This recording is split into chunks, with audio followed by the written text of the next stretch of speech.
In today's video, we'll investigate the impact that sports activity has on a teen's susceptibility to health-related ailments.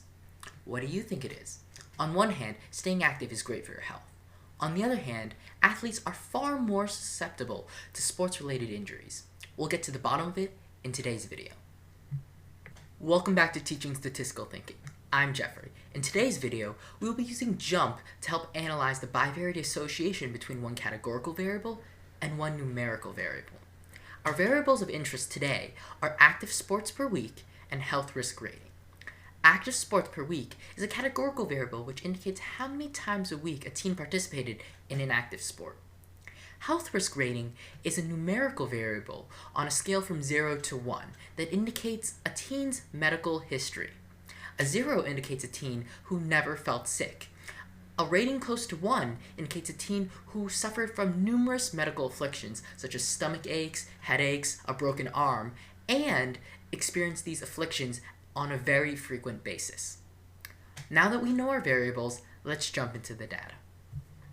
Once again, we'll go to Analyze Fit Y by X in order to help visualize the bivariate association between the two variables. This time, we'll put active sports per week as the X factor and health risk rating as our Y response. Then we'll hit OK. Now we have a graph illustrating the association between the two variables. But let's make it easier to visualize. First, we'll hit the red arrow and then click Quantiles.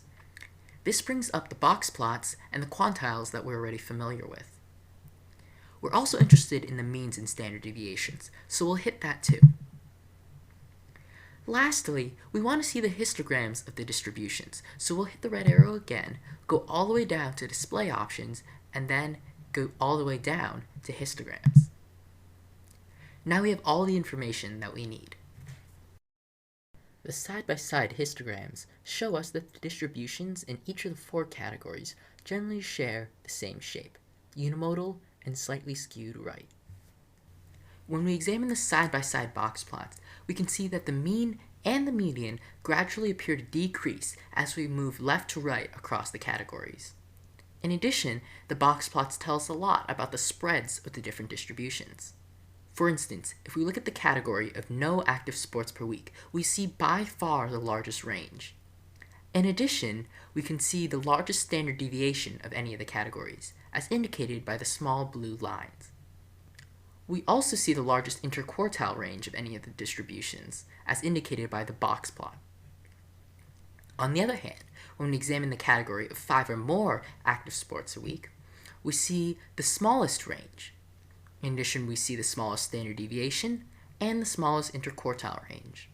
Now let's compare the actual numeric values of the summary statistics to our observations from the graph. When we look at median, we'll notice that the median of the first two categories are equal. However, once we start looking at the third and the fourth category, we'll notice that the median decreases. This is echoed when we look at the mean of the different distributions. As we move from no active sports a week to 5 or more days spent with an active sport, we'll notice that the mean gradually decreases. Likewise, our observations about the spread appear to be true as well. Standard deviation appears to decrease from no active sports a week to 5 or more active sports a week.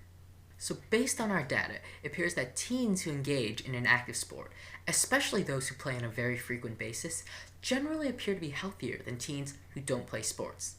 In addition, when we look at teens who don't play sports, we see a wide spread of health, anything from someone who's never sick to someone who's sick all the time.